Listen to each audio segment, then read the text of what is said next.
ಓ ಶಂಕರಣ್ಣ ಚಂದ್ರಣ್ಣ, ನಿಮ್ಮ ಮನೆಯಿಂದ ತಿಂಡಿ ಮಾಡ್ಕೊಬಂದ್ರಾ? ಇದೇನು ಆರಾಮಾಗಿ ಕೂತ್ಬಿಟ್ಟಿದ್ರಲ್ಲ, ಬೇಗ ಬೇಗ ಕೆಲಸ ಮಾಡಿ, ಬಜೆಟ್ ಪ್ರಾಬ್ಲಮ್ಮು. ಹಿಂಗೆ ಹೇಳ್ತೀನಿ ಅಂತ ಬೇಜಾರಾಗಬೇಡಿ. ನಿನ್ನ ತೊಂದರೆ ತಿಳ್ಕೊಂಡು ಈ ಕೆಲಸ ಎಲ್ಲ ಮಾಡ್ತಿದ್ದೀವಣ್ಣ. ಆದರೆ ಹಿಂಗೆಲ್ಲ ಮಾಡಿದ್ವಿ ಅಂತ ಆಮೇಲೆ ನಿನಗೆ ನೆನಪಿರಲ್ಲ. ಹಂಗಂದ್ಬಿಟ್ಟಲ್ಲ ಶಂಕರಣ್ಣ, ಈ ಮದುವೆ ನನ್ನ ಮಗಳದಲ್ಲ, ನಿನ್ನ ಮಗಳದಂತ ತಿಳ್ಕೊ. ನಿನ್ನ ಮಗಳಷ್ಟೇ ಯಾಕೆ, ಇಡೀ ವಟಾರದಲ್ಲಿ ಮನೆ ಮಗಳಂತ ತಿಳ್ಕೊ, ಅಲ್ವೇನಣ್ಣ? ಹ್ಞೂ ಮಹೇಶಣ್ಣ, ಅದೇನು ನಿಜ. ಆರಾಧನಾ ನಮ್ಮ ಜೊತೆ ಚೆನ್ನಾಗೇ ಇದ್ದಾರೆ. ಇದು ಮಾತು ಅಂದ್ರೆ. ಓ ಲತಕ, ಹೂವ ಗಟ್ಟಿಯ ಕಟ್ಟಿ. ಶಂಕರಣ್ಣ, ಅವನು ನಿರ್ದೇಶ ಮಾಡೋಕ್ಕೆ ಏನು ತೊಂದರೆ ನನಗೆ? ಯಾಕೆ ಸುಮ್ಮನೆ ವಾದ ಮಾಡ್ತೀಯಾ? ಅವನೇನು ಅಂತ ಗೊತ್ತಾಗಬೇಕು, ಸುಮ್ಮನಿರು. ಬೇರೆ ಸಮಯದಲ್ಲಿ ಗುರು ಅಂತಿರ್ತಾನೆ, ಇವಾಗ ಅಣ್ಣ ಅಕ್ಕ ಅಂತಾನೆ. ಇಂಥವ್ರನ್ನ ಸಮಯ ಬಂದಾಗ ಜಾಡಿಸ್ಬಿಡ್ಬೇಕು, ಅವಾಗಲೇ ಬುದ್ಧಿ ಬರೋದು. ಇವನು ಬುದ್ಧಿ ಬರೋದ? ಅವನೇನು ಮಾಡ್ತಾರೆ ಅಂತ ಎಲ್ಲ ಗೊತ್ತಿದೆ ಮಾಡೋದು. ಸುಮ್ಮನೆ ಕೆಲಸ ಮಾಡು. ಏನಾದರೂ ಅಂದ್ಯಾ ಚಂದ್ರಣ್ಣ? ಇಲ್ಲ, ಮದುವೆ ಅರೇಂಜ್ಮೆಂಟ್ಸ್ ಎಲ್ಲ ಚೆನ್ನಾಗಿ ನಡೀತಾ ಇದೆ ಅಂತ ಹೇಳಿದೆ. ಇದು ಮಾತು. ಗಟ್ಟಿ ಗಟ್ಟಿ. ರೇವತಿ, ಇಷ್ಟು ಜನ ಕಷ್ಟಪಟ್ಟು ಕೆಲಸ ಮಾಡ್ತಾವ್ರೆ, ಎಲ್ರಿಗೂ ಕೊಡ್ದಂಗೆ ನನಗೆ ಮಾತ್ರ ಕೊಟ್ರೆ ಪಾಪ ಅವ್ರು ಏನು ಅನ್ಕೊಳ್ಳಲ್ಲ. ಇರ್ಲಿ ಬಿಡು, ನೆಕ್ಸ್ಟ್ ಸರಿ ತರಬೇಕಾದ್ರೆ ಎಲ್ರಿಗೂ ಕೊಟ್ಬಿಡು. ಸುಮ್ಮನೆ ಹೇಳಿದ್ದು ತರಬೇಡ.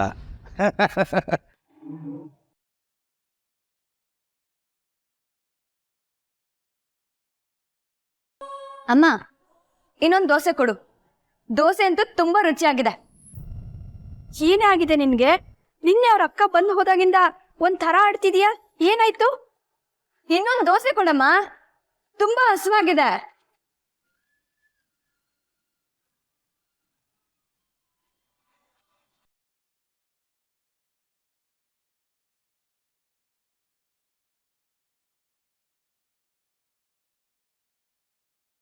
ನಿನ್ ಸಂತ ನನಗೆ ಅರ್ಥ ಆಗ್ತಿದೆ ಕಣೆ.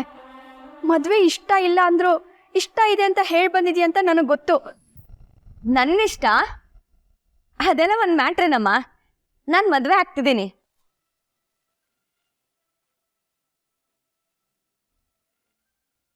ಅಯ್ಯೋ, ನನ್ನ ಮಗಳು ಮದುವೆ ಕಣ್ರಯ್ಯ. ನೀವು ನೋಡಿದ್ರೆ ಯಾರೋ ಸತ್ತೋಗಿರೋರ್ ಮನೆ ಮುಂದೆ ಚಟ್ಟ ಕಟ್ಟಿರ್ತಾರೆ ಇದ್ದೀರಾ. ಇದು ಮದುವೆ ಮನೆ, ಎಲ್ರು ಗಲಗಲ ಗಲಗಲ ಗಲಗಲ ಅಂತ ನಗ್ನಗ್ತಾ ಇರ್ಬೇಕು.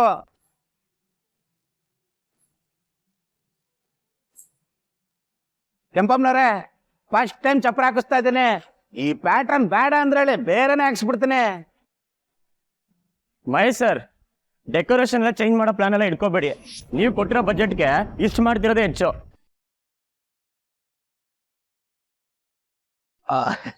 ತಮಾಷೆ ಮಾಡಿದ್ದು ರಾಜಲಕ್ಷ್ಮಿ.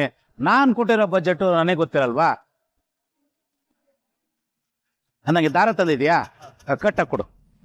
ಮಹೇಶ್ ಸರ್, ಹೋಗಿ ಕತ್ರಿ ತಗೊಂಬನ್ನಿ. ಪರವಾಗಿಲ್ವೇ ರಾಜಲಕ್ಷ್ಮಿ? ನಾನು ಕೆಲಸ ಮಾಡೋದಾ? ಸ್ವಲ್ಪ ಈ ಕಡೆ ಬಾ, ಹೇಳ್ತೇನೆ. ಬಾ, ಈ ಕಡೆ ಬಾ. ನಾನ್ಯಾರು? ಬೀಗಣ್ಣ. ಏ ರೇವತಿ, ಕತ್ರಿತಾ ಬಾ.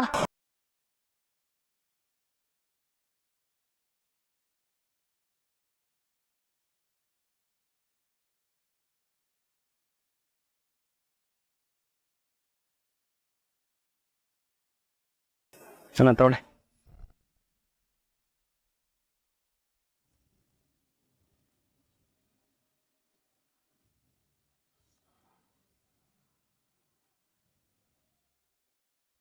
ಮಹೇಶ್ ಸರ್, ಮದುವೆ ಹೆಣ್ಣಂದ್ರೆ ಎಷ್ಟು ಕಳೆ ಆಗಿರ್ಬೇಕಲ್ವಾ?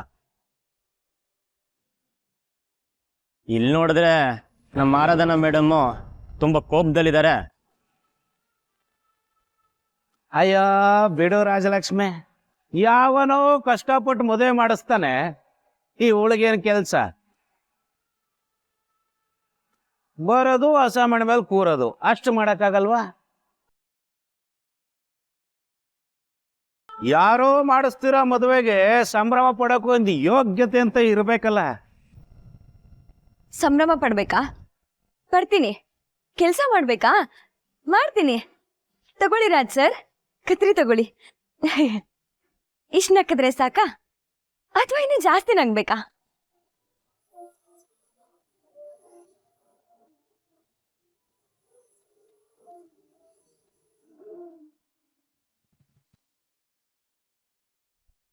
ರೀ ಕಾಫಿ. ಅಲ್ಲಿಡು.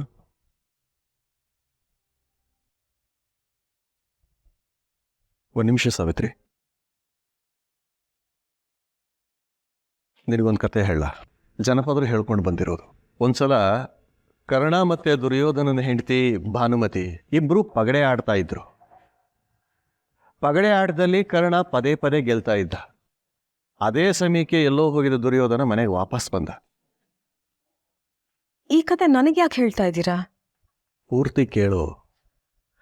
ದುರ್ಯೋಧನ ಬಂದಿದ್ದು ಭಾನುಮತಿ ಮಾತ್ರ ಕಾಣಿಸುತ್ತೆ, ಕರ್ಣ ಕಾಣಿಸೋದಿಲ್ಲ. ಯಾಕೆಂದ್ರೆ ಕರ್ಣ ಬಾಗಿಲಿಗೆ ಬೆನ್ನು ಹಾಕಿ ಕೂತಿದ್ದ. ಗಂಡ ಬಂದಲ್ಲ ಅನ್ನೋ ಖುಷಿಗೆ ಭಾನುಮತಿ ಎದ್ದು ನಿಲ್ತಾಳೆ. ಭಾನುಮತಿ ಆಟನ ಅರ್ಧಕ್ಕೆ ಬಿಟ್ಟು ಹೋಗ್ತಿದ್ದಾಳೆ ಅಂತ ಅಂದ್ಕೊಳ್ಳೋ ಕರ್ಣ ಆಟದ ಬರದಲ್ಲಿ ಅವಳ ಶಲ್ಯನ ಹಿಡಿದು ಎಳೆದ ರಭಸಕ್ಕೆ ಕೊರಳಲಿದ್ದ ಮುತ್ತಿನ ಹಾರ ಹರಿತು, ಮುತ್ತೆಲ್ಲ ಚೆಲ್ಲ ಪಿಲ್ಲಿಯಾಗಿ ಬಿತ್ತು. ಭಾನುಮತಿಗೆ ಶಾಕ್ ಆಯಿತು. ಭಾನುಮತಿ ಶಾಕ್ ಆಗಿದ್ದನ್ನು ನೋಡಿ ತಿರುಗಿ ನೋಡೋ ಕರ್ಣ ಬಾಗಿಲಲ್ಲಿ ನಿಂತಿದ್ದ ದುರ್ಯೋಧನನ ಕಂಡು ಕಂಗಾಲಾಗ್ತಾನೆ.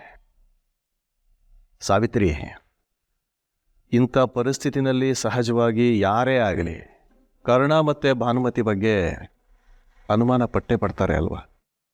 ಹೌದು, ಮತ್ತೆ ದುರ್ಯೋಧನ ಇಲ್ಲದೆ ಇರೋ ಟೈಮಲ್ಲಿ ಕರ್ಣನ್ ಜೊತೆ ಪಗಡೆ ಆಡೋದು ಅಂದ್ರೆ? ಆದರೆ ದುರ್ಯೋಧನ ಈ ವಿಷಯನ ತುಂಬ ಈಸಿಯಾಗಿ ತಗೊಳ್ತಾನೆ. ಹಾಗೆ ಮುಗುಳ್ನಗ್ತಾ ಕೇಳ್ತಾನೆ ಕೂಡ, ಬಿದ್ದಿರೋ ಮುತ್ತುಗಳನ್ನ ಆರಿಸ್ಕೊಡ್ಲೋ ಅಥವಾ ಪೋಣಿಸ್ಕೊಡ್ಲೋ ಅಂತ. ದುರ್ಯೋಧನ ಹೀಗೆ ಕೇಳಿದ್ದನ್ನು ನೋಡಿ ಸ್ವತಃ ಕರ್ಣ ಮತ್ತು ಭಾನುಮತಿಗೆ ಶಾಕ್ ಆಗತ್ತೆ. ದುರ್ಯೋಧನನಿಗೆ ಭಾನುಮತಿ ಬಗ್ಗೆ ಇರತಕ್ಕಂಥ ನಂಬಿಕೆ ಅಂಥದ್ದು, ಹಾಗೆ ದುರ್ಯೋಧನ ಮತ್ತು ಕರ್ಣರ ಸ್ನೇಹನೂ ಅಂಥದ್ದು.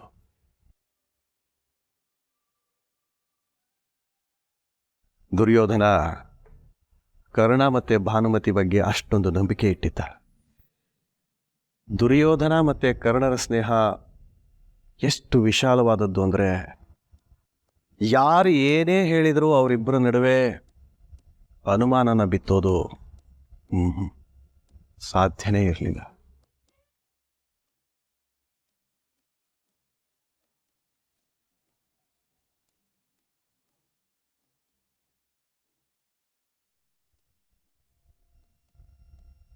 ನನಗೆ ನನ್ನ ಮೂರ್ತಿ ಬಗ್ಗೆ ನಂಬಿಕೆ ಇದೆ.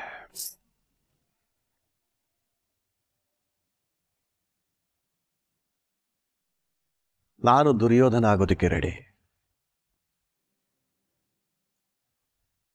ನಿನಗೆ ಭಾನುಮತಿ ಆಗೋದಕ್ಕೆ ಸಾಧ್ಯನಾ ಸಾವಿತ್ರಿ?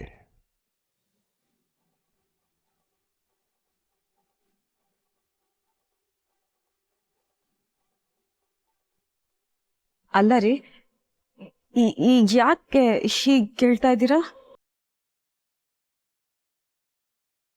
ನಿನ್ನೆ ಅಮಲ ಮಾತು ಕೇಳಿಕೊಂಡು ಮೂರ್ತಿ ಬಗ್ಗೆ ನೀನು ಹಾಗೆ ಮಾತಾಡಿದ್ದು ನನಗಿಷ್ಟ ಆಗಲಿಲ್ಲ ಸಾವಿತ್ರಿ. ರಾತ್ರಿ ಎಲ್ಲ ನಿದ್ದೆ ಕೂಡ ಬರಲಿಲ್ಲ ನನಗೆ. ನನ್ನ ಜೀವನದಲ್ಲಿ ಮೂರ್ತಿ ನೀನು ಬರೋದಕ್ಕಿಂತ ಮುಂಚೆಯಿಂದನೇ ಇದ್ದಾನೆ.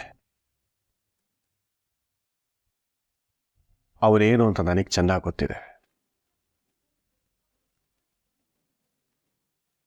ಸಾಧ್ಯವಾದರೆ ಅವನನ್ನು ನೀನು ಅರ್ಥ ಮಾಡ್ಕೊಳ್ಳೋದಕ್ಕೆ ಟ್ರೈ ಮಾಡು. ನೋಡು, ಮಕ್ಕಳು ಏನಾದರೂ ಹೇಳಿದರೆ ಅವ್ರಿಗೆ ಬುದ್ಧಿ ಹೇಳು.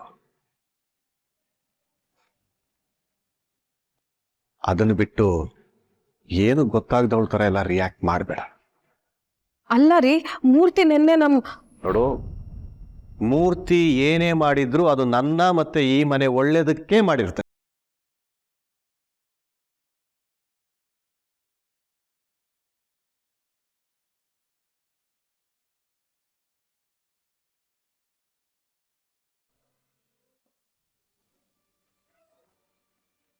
ನೋಡಿ ರಾಜ್ ಸರ್, ಇದನ್ನೆಲ್ಲ ಇಟ್ಟಿದ್ದೀನಿ. ಚೆನ್ನಾಗಿ ಕಾಣ್ತಿದೆ ಅಲ್ವಾ? ನೀವೇ ಹೇಳ್ಬೇಕು, ನನಗಿದೆಲ್ಲ ಗೊತ್ತಾಗಲ್ಲ. ಬೇಡ ರೀ, ನಾನು ಮಾಡ್ಕೊಳ್ತೀನಿ. ನನ್ ಮದ್ವೆ ಅಲ್ವಾ ರಾಜ್ ಸರ್? ನನ್ ಮದ್ವೆಲಿ ನಾನು ಸಂಭ್ರಮ ಪಡೆದಿದ್ರೆ ಹೇಗೆ? ನಾನ್ ಸಂಭ್ರಮ ಪಡ್ತಿದ್ರೆ ತಪ್ಪೇನ್ರಿ? ಬೇಗ ಬೇಗ ಕೆಲ್ಸ ಮುಗಿಸಿ, ಮದ್ವೆಗ್ ಲೇಟ್ ಆಗುತ್ತೆ.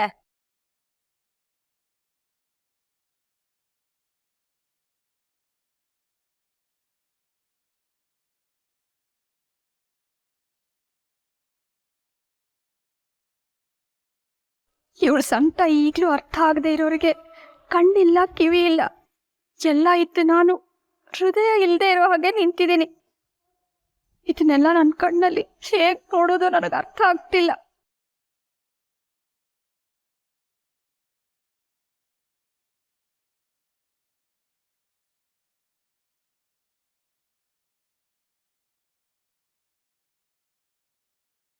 ಕೆಂಪಮ್ಮನವ್ರೆ, ವಯಸ್ಸಾಯ್ತು ಅಂತ ಹೀಗೆ ಕೂತಿರ್ಬೇಡಿ.